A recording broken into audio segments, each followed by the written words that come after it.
आपकी अंदाजा है। यहाँ का जिलाधिकारी आपकी जिम्मेदारी लेने को तैयार है। वो कह रहा है कि उत्तर प्रदेश सरकार खुद सर्वोच्च न्यायालय में गई थी मजदूरों के अधिकारों को लेकर, लेकिन न्यायालय का कोई अभी फैसला मजदूरों के लिए नहीं। किसानों को जरूर वो तैयार हुआ है मालिक पुराना जो बकाया है उसका भुगतान करने के लिए, लेकिन मजदूरों के पक्ष में अभी कोई ऐसा फैसला नहीं है जिसके आधार पे वो इन मालिक को मजबूर कर सके कि आपको रखना है। हम लोगों ने ये भी कहा कि भाई आप अनौपचारिक तरीके से आप बात कर लीजिए मालिक से, कहिए कि भाई सहानुभूति के आधार पे आप रखें। तो उनका कहना है कि अगर मैं उसको कुछ भी लिखूंगा तो वो हमको लेके कोर्ट जा सकता है क्योंकि मेरा कोई अधिकार ही नहीं। तो अधिकार किसका बनता है? अधिकार शासन का बनता है। शासन अगर चाहे तो कोई नीति बना सकता है। तो हमने फिर उनसे कहा कि भाई ठीक है, फिर आप शासन को लिखिए। अगर आप मेरे मालिक को नहीं लिखना चाहते हैं तो आप शासन को लिखिए। तो इसके लिए वो तैयार हो, वो शासन को चिट्ठी लिखेंगे कि शासन कोई ऐसी नीति बनाए मजदूरों को जो पहले काम कर रहे थे उनको रखना है। लेकिन उनके सिर्फ लिखने से काम नहीं चलेगा, हम लोगों को भी सीधे शासन में संपर्क करना होगा और अपनी बात करनी होगी।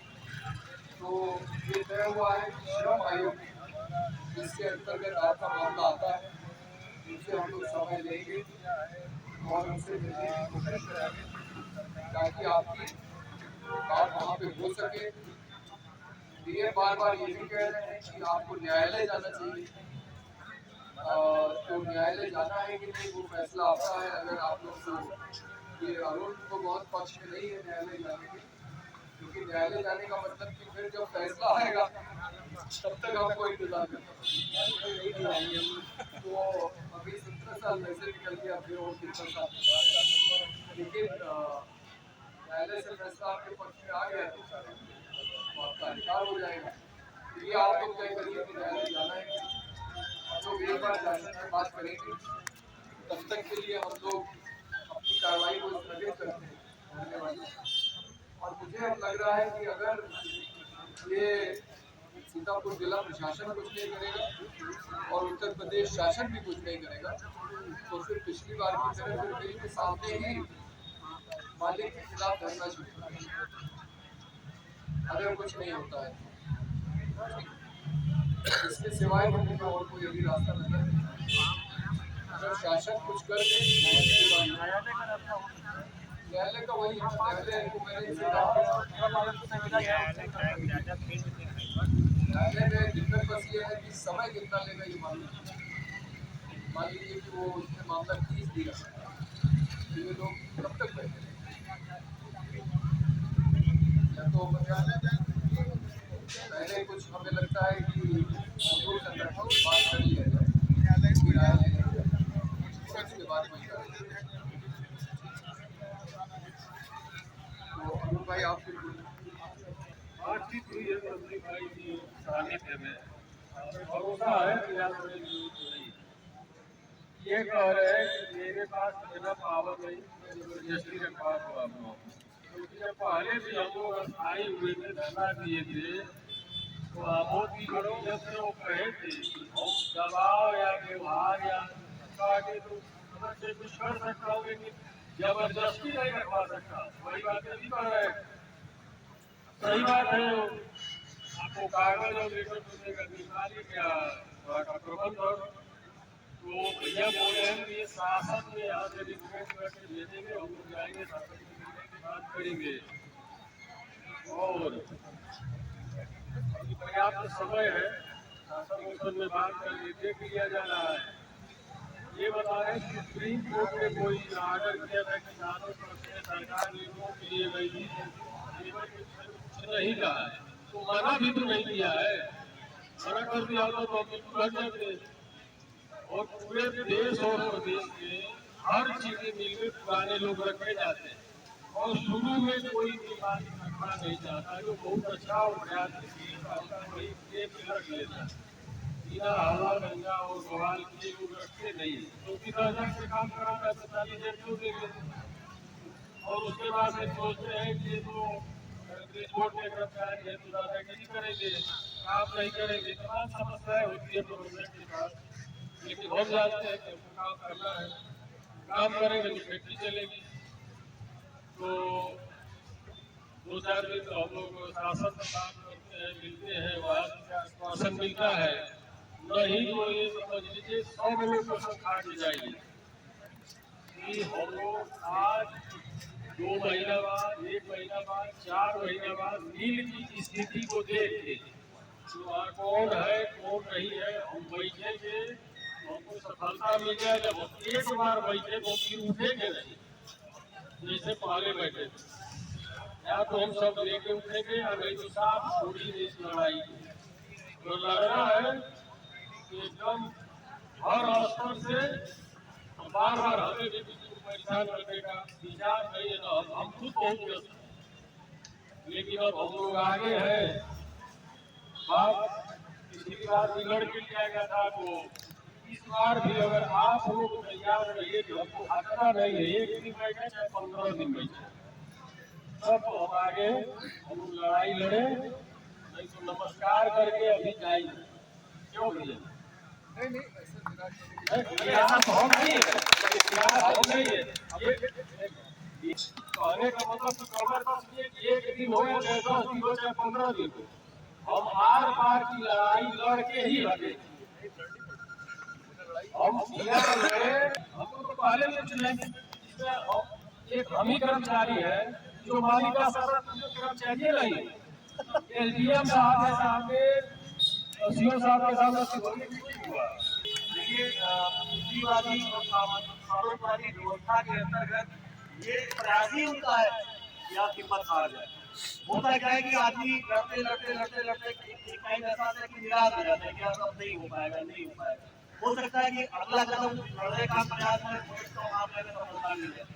तो तिवारी जी एक लंबे समय से संघर्ष किए, आप लोग भी लंबे समय से संघर्ष किए हैं। तिवारी जी बीच में थोड़ा सा लड़खड़ाए कि वो निराशा वाली बात आ गई। देखिए ऐसा है कि जहाँ से भी व्यक्ति के अंदर निराशा प्रवेश कर जाए, यकीन मानिए उस दिन से उसकी बर्बादी शुरू हो जाए। वो कोई संगठन हो, कोई मिशन हो, कुछ भी हो, अगर उसके अंदर निराशा घुस जाएगी तो मसला बिगड़ जाएगा। तो भरोसा रखिए, निराश मत होइए, लड़ते रहिए, अंततः एक न एक दिन हमारी जितने होनी है और हर हाल में हम लड़ते रहें। बिना लड़े कभी कुछ मिलता होता है, ठीक है। और हम सभी लोग आपके साथ में, पिछले बार भी हम लोग साथ में रहते, इस बार भी रहेंगे और आगे भी रहेंगे। तो निराश नहीं होना है, अपना हक लेकर रहेंगे और हर हाल में लेंगे, लड़ लेंगे।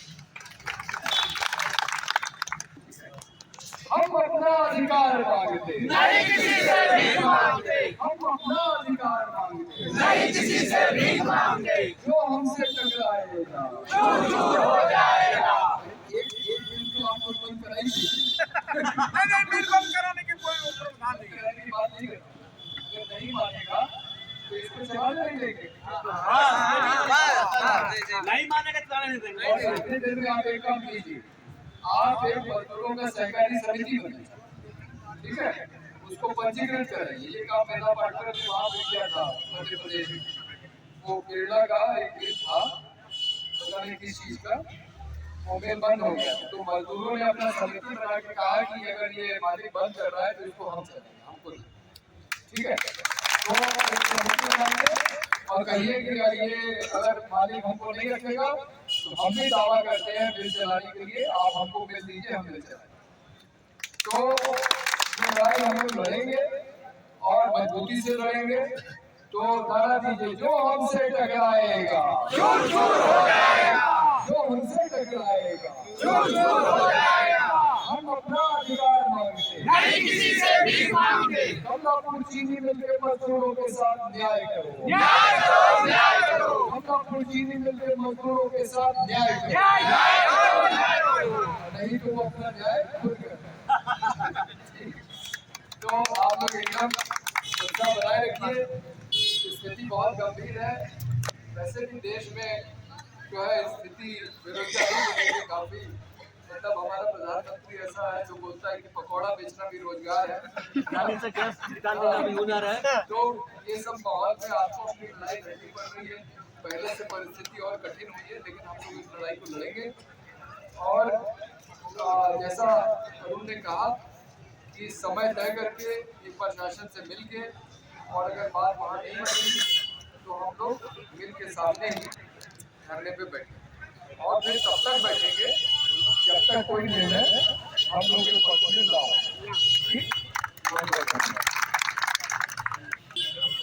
ठीक है, फिर समाप्त है भाई। अगला जो भी कार्यक्रम है सब